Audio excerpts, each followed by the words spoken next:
Look, on Leadership Now, I promised never to do commercials, but here we are. Why? Well, I have a new book in the works. It's coming out spring 2026, and I wanted to give you an advance heads up about it.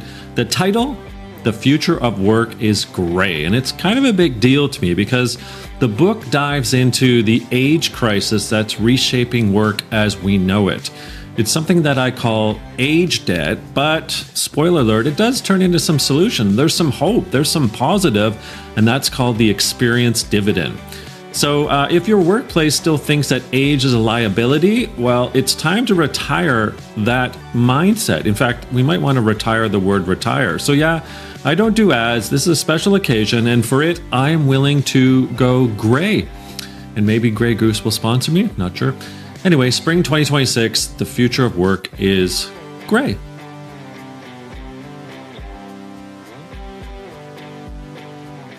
Hey everyone, welcome to another episode of Leadership Now with me, Daniel Pontifrac in the house, good pal from a long time ago. But are we going to get into it, Lori? Lori Niles-Hofmann, hello, my dear.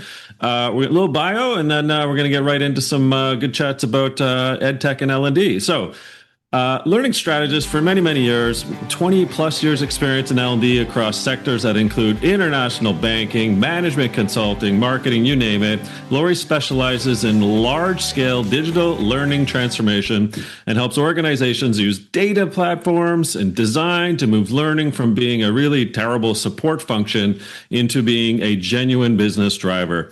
She's led and serves on several EdTech and HR tech boards, published multiple learning courses on LinkedIn and elsewhere with hundreds of thousands of completions. And she leads 8 Levers, an EdTech strategy consultancy that works with enterprise clients on learning ecosystems, AI integration, and skills strategies. Today, we're going to talk about the state of L&D, EdTech, AI, but also this phenomenal book, The 8 Levers of EdTech Transformation, a field guide to the new future-focused L&D. So, my friend Lori, here we are.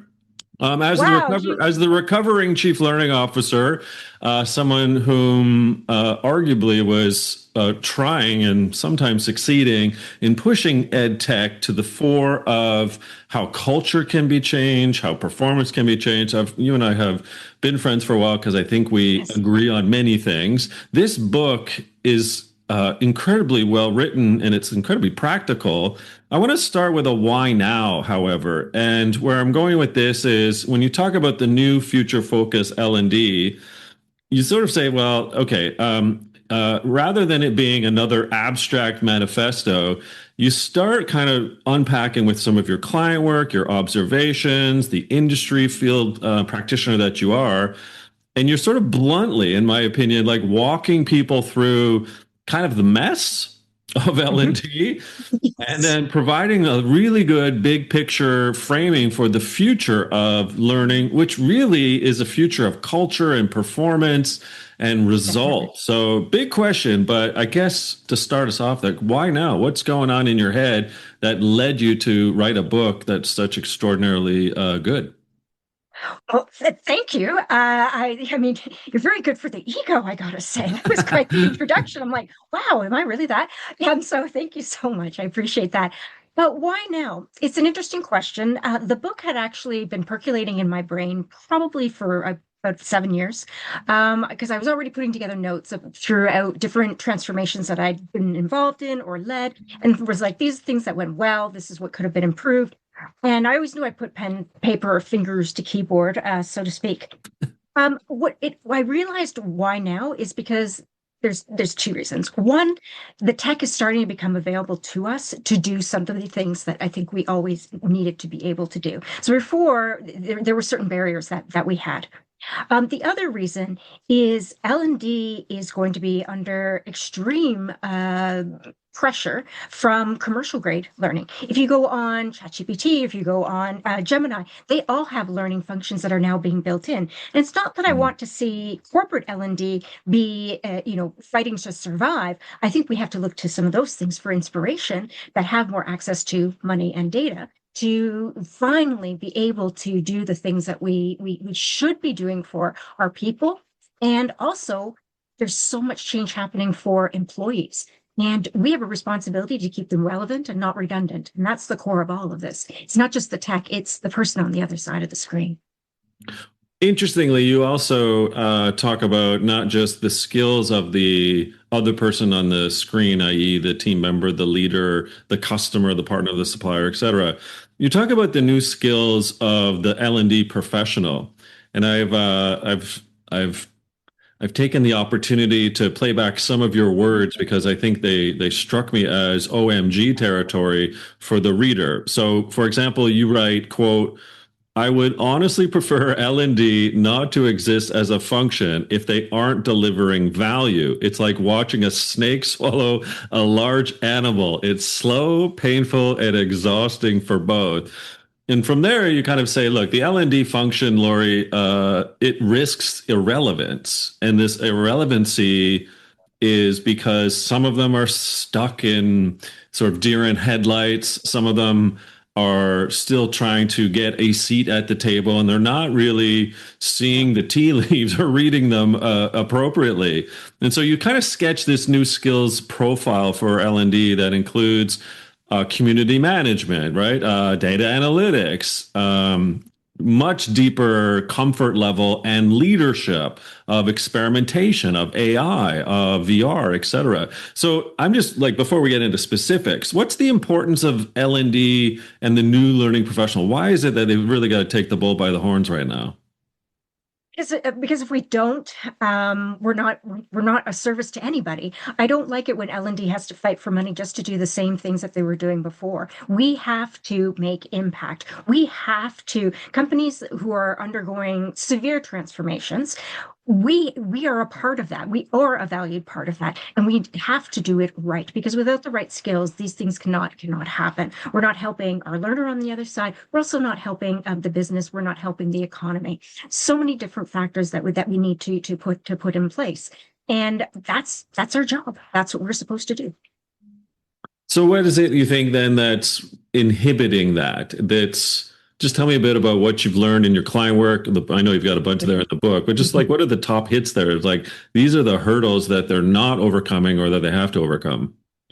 So I think definitely one of the big ones is this, that they're wedded to the idea of a course, that L&D, that's what we produce. We produce courses. Mm. And the fact is that's going to go away. We're going to produce campaigns that have triggers that build hyper-personalized and contextualized learning experiences over time. And there's a discomfort in that when you say, even to a CLO, like, you're probably not going to build as many courses as you did before, maybe 80% fewer. There's a look of horror. Like, what do I do? How do I explain my value? What am I doing? And it's like, well, wait, you're going to do a lot of things. There's going to be a lot, but it's going to be different. So I think that's the very first one. I think the second one is, and we've always had this, but distance from the business, really understanding what the business needs in real time. That's not an annual planning thing. This is a week by week, if not faster velocity cadence, to understand what the business is doing and how we're in lockstep with that strategy. And then finally, if I had to also say what holds us back, a lot of people get into learning. They're passionate about helping people, and they're passionate about why they're in the industry. And I applaud that. Yeah. But we now got to get real. We have a lot of data. We have a lot of things that we've got to let go of, that maybe the data is going to show that actually doesn't work. And we're going to be put under a microscope. And I think there's a lot of uncomfortableness around doing that. But again, it's not about us. We have to be servant leaders in this entire transformation. There seems to be, however, right, a crutch, and the crutch goes by an acronym called the LMS. And so early on in the book, you sort of sketch out, how we need to shift from LMS thinking to invisible LMS, like this learning ecosystem. So you do trace kind of the origin and the history, where it's compliance-oriented LMSs to sort of richer, LXs, or learning experience platforms. And you're kind of painting a picture where you believe that the formal platform is going to disappear into the flow ultimately of work and kind of be this invisible middleware. And you write, quote, it's not another destination platform or vanity project. We don't need another standalone LMS or content library that sits separate from employees' day-to-day work. What we need is a learning ecosystem that's deeply integrated into the now of work, that's invisible yet omnipresent, love the word, that's personalized yet aligned with organizational goals. So I went back into my little Dan Wright's history folder. And 15 years ago, I wrote a column called The Standalone LMS is Dead. Is it dead, Lori? And are we finally going to be in this place? Well, I probably shouldn't say this on a podcast, but let's you and I go out with some weaponry and just take it out, take it out, take it out. I think more and more, yes, it's going to be dead. And I also too, I love the fact that, of course, you were thinking about this 15 years ago because you're so brilliant. Um, if I look at it now, where is the LMS quote unquote going to be? It's going to be in that prompt bar in Copilot or in Gemini. You won't even know that you are interacting with a learning coach within that. It's going to be that seamless. And there's going to be a whole ecosystem managed behind that. But that's all the other person is going to see. They won't know that they're logging into an LMS. The LMS will become middleware. It's going to be something that I get for regulatory purposes, even though I have a whole bunch of feelings about that large companies will need to keep that fine. It tracks, it manages, does what it says on the tin. But it's not going to be the destination. It's going to be, as I said, enveloped into Copilot. And if you look, there are even some content libraries, for example, right now, and I am not endorsing, but Get Abstract, for example, they now have their content within the ecosystem for Copilot. So that just comes up automatically. You don't even know that you're going to a module or a SCORM package. You see now with OpenAI has a relationship with Coursera. Again, you don't even know where it's coming from. You'll get like an explanation, but meaning you're not going to a library and searching out a course. It doesn't exist. Okay, so if we talk about learning ecosystems then, and you've got L&D people and their definition of learning ecosystem, and then you and I continue to work with and deal with HR, IT, and finance. So three more of the big back four, right? And so tell me a bit about how and what L&D needs to be doing to, I guess, prepare for the learning ecosystem, this invisible middleware, when we are still needing to work with our colleagues in HR, in IT, in finance. Yep. Absolutely. I think the very first thing and the advice that I give to any CLO that I'm talking to right now is get your data cleaned up. Okay. Because it's going to be garbage in, garbage out. So you've got to go in and make sure that your data is clean. I won't go into all the million ways that you need to do that, but a lot of times the data that we have is not going to be useful, meaning that it can't be triangulated with all the places that you talk about. So you have to make sure your data is in order. That's your very first step. The second thing that you need to understand is what is your role in the organization? And I say this with no disrespect. You're called learning and development. You develop learning and development, and you develop people. This is what you do. So you need to understand that you are part of what I like to call a supply chain management of skills. And different parts of that supply chain are what sits in IT, what sits in HR, and what sits in finance. So I think the analogy I use in the book is, you're a pizza factory. You need tomatoes. Do you grow them? That's learning. Do you buy them? Well, that's going to be HR. It's going to be talent procurement. Do you have them in tins? That might be IT. How much do you pay for them? Well, that's finance. And you're making decisions based on that because you don't want too many tomatoes that are going to rot in your factory, and you don't want too few because that's not going to be very good pizza and product. So you have to think across that ecosystem. And understand your exact purpose within it. And I think sometimes L&D will swerve into other lanes or not understand that the decisions they're making actually are impacting a wider ecosystem behind them. And so we have colleagues though in HR, IT, finance. So I want to let's dig into each of these separately, right? So from an HR perspective, what do we have to do with our HR colleagues for them to see the invisible middleware and the shift from LMS compliance only? Because in fairness, a fair number of HR professionals still see L&D as okay, they're the guys that run the courses. Right. So first thing that we need to do is position ourselves as the strategic advantage. The thing that I love doing to have a first conversation with HR is or with talent, within HR is usually the first place that I start. I look at the job postings and I look for the ones that have been up for like 8 to 9 weeks, and I look at the specific skills or competencies depending on how the organization is developed. And I'm looking for those and I'm saying, they're not able to find those. And I go in with that information, and I don't bring the names, but I usually will bring a list number wise of people in the organization, their departments, and where they have adjacent skills to the ones that are missing. And I sit down with them and say, hey, what can we help you with this? We can actually look at some of these people who have adjacent skills that you're looking for on the market. Can we start being more strategic about this? And that initial conversation is usually when they start to see what value we're able to bring. I don't start with learning. I don't start with these are all the courses we built, and I don't start with hours of courses. I start with a problem that they themselves are having. And that's usually, it's talent attraction, it's internal mobility. And I try and work with them on those specific things. I usually also too, that usually stems, sort of cascades out to, we do a skills campaign on 2 or 3 really key skills that we're struggling to find maybe out in the wild, right? To bring into our organization. So let's run some experiments where we build that capability internally. And then it's like, okay, now we have a symbiotic relationship that is happening. But yeah, I don't talk about number of courses and libraries and any of that. That's off the table. I try and solve their pain points first. And then so let's say we've got them, kind of like they're treated like business owners, and they are, right? And their ownership is of talent or hires or whatever, right? So cool, I get it. That's awesome.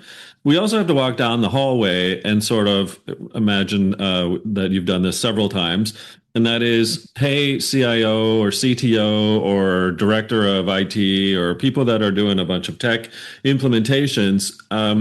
In these days, a lot of the AI sort of is, quote, owned by the IT group. So if we are recommending sort of an invisible middleware LMS and how learning and development is self-embedded into the flow of work, tell me how and what L&D should be doing with IT in the CIO's office. Okay, well, the first thing you do is you have a conversation with them, right? I said, you need to make contact. You don't make contact when you've gone out to a conference and you've walked the expo floor and you found, the piece of technology you fell in love with. Okay, you cannot do that. You have to ask your parents' permission to date. Okay, Yeah, so don't nice. do that. You've got to talk to IT. The questions that you want to ask to IT, from IT are, you want to understand their AI strategy. You want to understand, so are you G Suite or are you Microsoft? Most corporates, enterprise are going to be Microsoft, Yeah. right?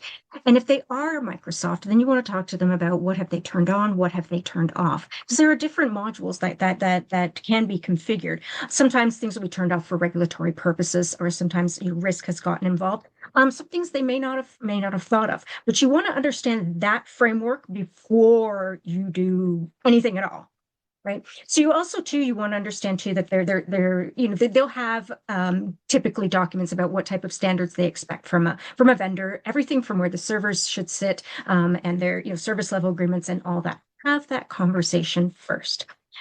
The other thing though is to understand how they actually want AI to be used, because this really does hinge on AI.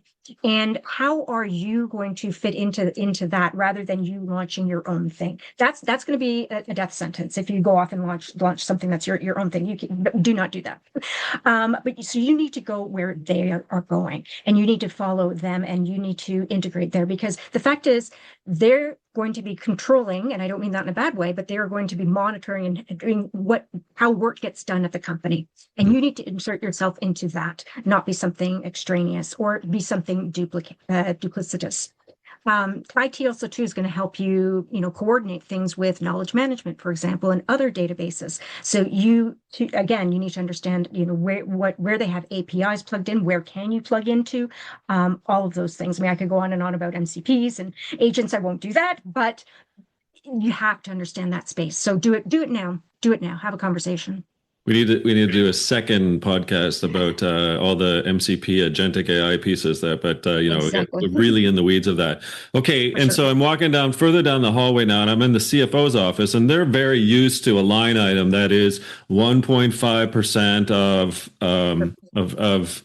of investment, right? On overall, sometimes it's profit, sometimes revenue, sometimes cap, like total expenditure, whatever it is. There's some percentage they're used to. It's like, okay, L&D, go and do your thing. So should CLOs and just learning and L&D professionals in general be rethinking sort of their investment model within the budgetary new world, right, of what L&D should be portraying?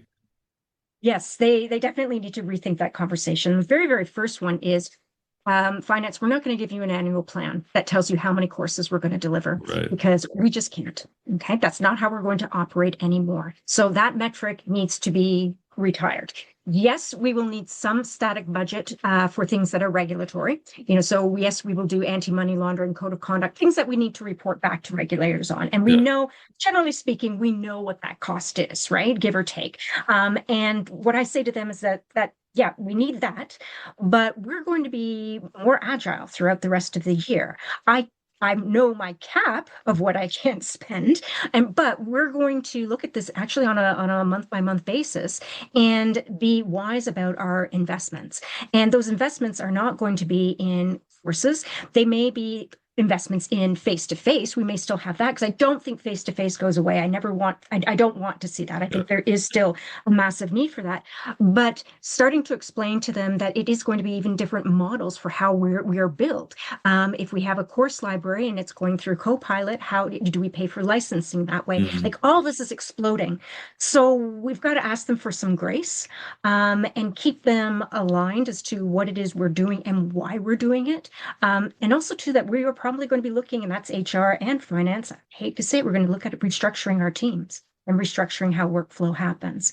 So those are going to be the big asks from finance. I don't think it's something that we should be frightened about. I think that the whole organizational design of back end and front end is going to have to be rethought.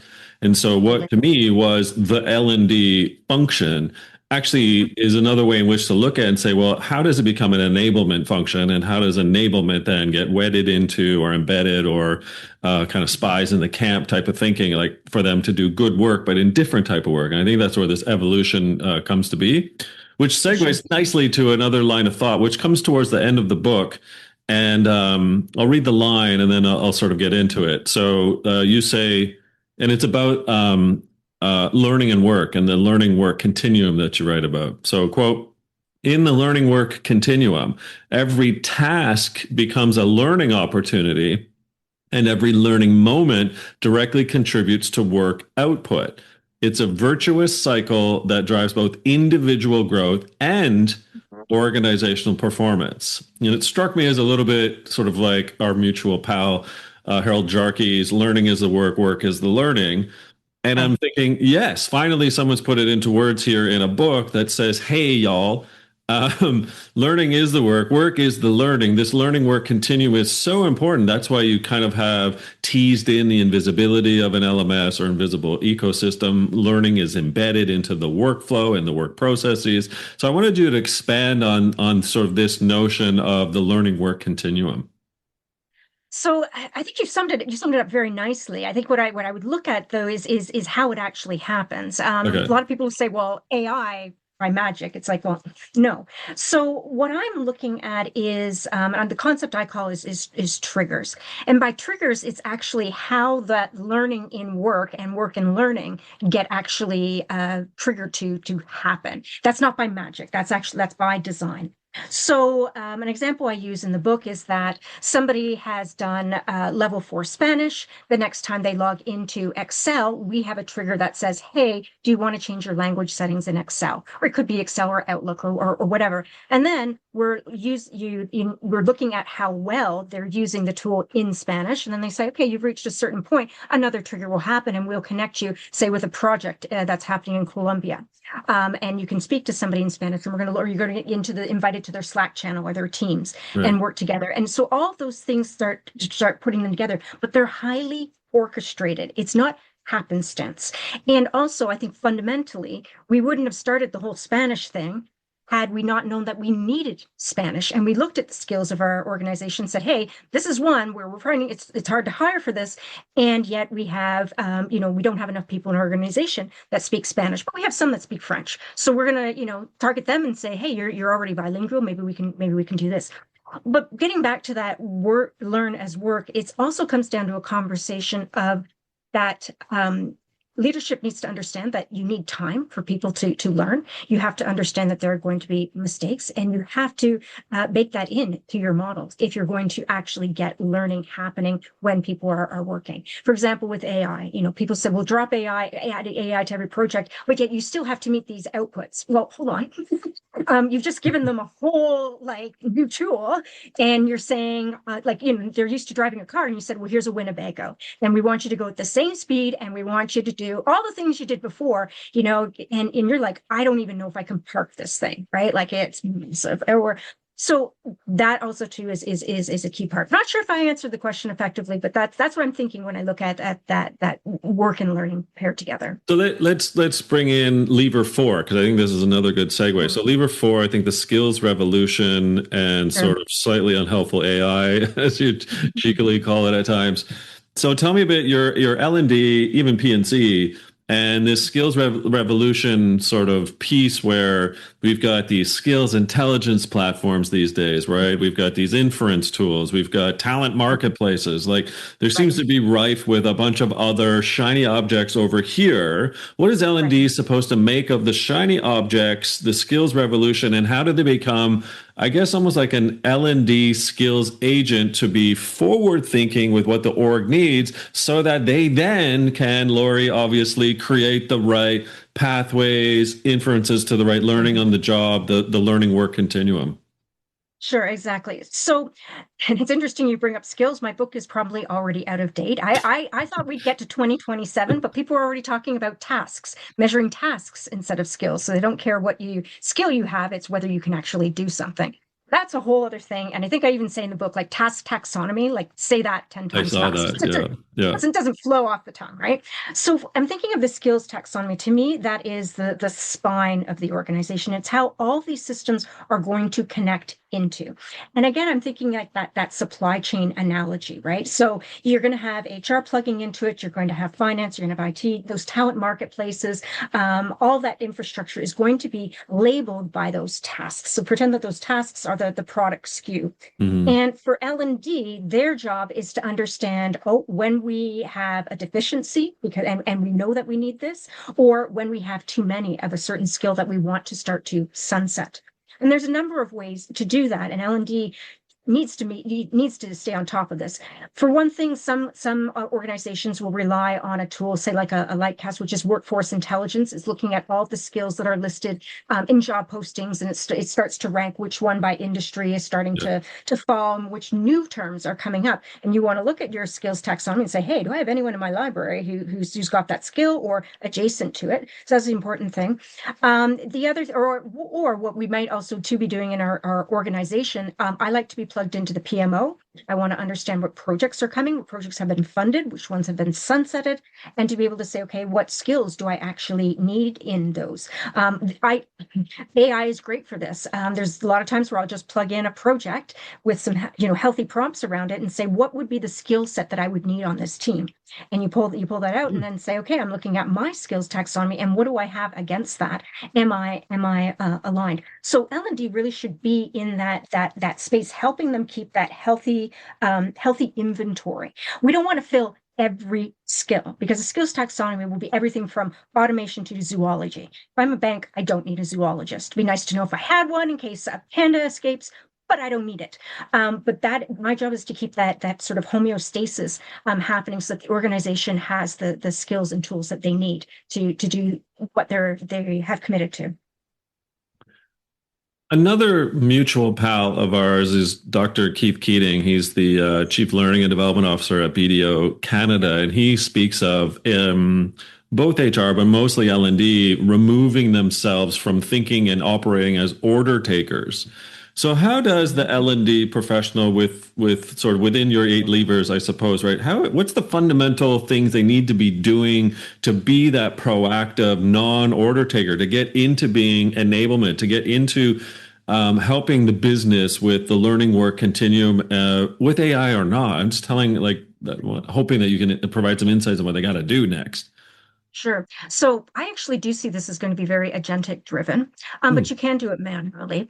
The first thing that I like to do with organizations is have agents that are collecting data from key critical places within the organization, so that I can start to get a heat map of things that are happening. And I'm looking at that data on a daily basis. I'm looking at search terms. I'm looking at hashtags. I'm looking at the health of projects. I'm looking at sales targets. I'm looking Yeah. at all of those pieces to then be able to say, okay, where are deficits? My job then is to analyze those deficits and determine, is it a learning problem? So this is your basic performance consulting, because some things are not. I mean, it's sales. If they're selling snow blowers and it's been 30 degrees for the past 6 months, well, nobody's going to buy a snow blower no matter what we do. So that's fair. But I'm going to be looking at those data points to proactively go to the business. The other thing I'm going to do is, and I've actually automated this as well, is the learning triage. And I'm hoping I'll be able to build this out into a tool. I'm working with somebody phenomenal on that, which basically walks you through the learning triage, where you operate like an emergency room, that you have limited resources. You don't get seen in order. It's according to severity. Yeah. So we're looking at, okay, what things are most important to the business, and I want to make sure that I know those, and as they change, I know when they've changed, because I'm going to prioritize the things that help the business make money, save money, or mitigate risk. And then there are pieces that are going to go to what I call the morgue, that they're not contributing to anything. It's a vanity project. I'm terribly sorry if that offends anybody, but we do get those. So it's a very different way of thinking, but it's the triage as well as the proactive data coming in are the big two things that I do to be able to switch us from order takers. Well, that notion of becoming twofold, right? Sort of the new CLO is a chief listening officer. You got to be out Yeah, there in the field, correct. listening to the trends, kind of like CIA or MI5 agents, right? Like you're getting all this data, you're getting all these insights, and you have to make sense of it to then recommend, well, how do you take out Osama? How do you go in to take out a potential terrorist? I mean, it's the business isn't terrorist. That's not what I'm saying, but it's like you have to be a listener, but then you have to be able to Exactly. triage as well, to your point. Correct. Correct. Absolutely. But the trick is that you're doing it with data, and that helps you. We talked before about that finance conversation. That then becomes really helpful, because I can go to finance and say, this is why we're doing it. This is what's happening. And you paint a better picture of the business. A lot of times we rely on intuition, and we had the annual plan, and it doesn't serve us in this new environment. In some ways, I mean, it was a terrible event, but I kind of loved how COVID upset L&D departments, because Yeah. yeah, get rid of your L&D, your annual plan. It's gone now. You need to, fly without it. And I think that was a terrible way to run that experiment, but we can learn from it. I'm not Yeah. suggesting that was the Yeah. reason for the epidemic, but we learned that we don't have to have that annual plan anchoring us. It doesn't serve us or the company. All right. Last question. Kept you long enough. What gives you hope in this space then on the L&D learning work continuum? What's saying, you know what, we've got this and here's why. What I love right now is and what I always wanted is I have the ability to do what I call closed loop reporting. I can look at stuff in real time and say, is that making an impact or is it not? And quickly pivot or Mm. machine learn how people learn. That fascinates me, that we can now look at, say, 1,000 people who've gone through, particular pieces of content. How did they do it? How did they perform? Where did they stumble? Can we re-engineer and optimize learning in a way where they maybe won't stumble? What was unclear? That to me right now is opens up so much potential, that I'm just super excited, because I think getting that hyper contextualized, personalized learning experience, that's what we've all been striving towards. We actually are like a millimeter close to getting there. And I think that that's phenomenal.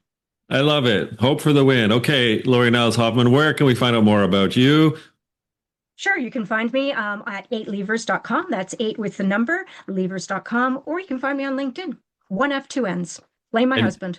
and you are an amazing contributor, both in life. This book's amazing. The Eight Levers of EdTech Transformation, a field guide to a new future-focused L&D. But yes, I learned loads from you on LinkedIn. So anyone that's listening or watching, please do give a follow to Lori, and please pick up the book, because if the aging Ruby ex-CLO can learn a hell of a lot from Lori, and sort of how there are new ways in which to think about the L&D space and the learning and work continuum itself, then you can as well. So Lori, thank you for taking the time joining me today. A million thanks to you. Thank you. Thank you. It's been a wonderful conversation. Amazing. Okay, folks, that's Lori Niles-Hofmann, the book again, The Eight Levers of EdTech Transformation. Pick it up wherever you get your books. And thanks for listening or watching to another episode of Leadership Now.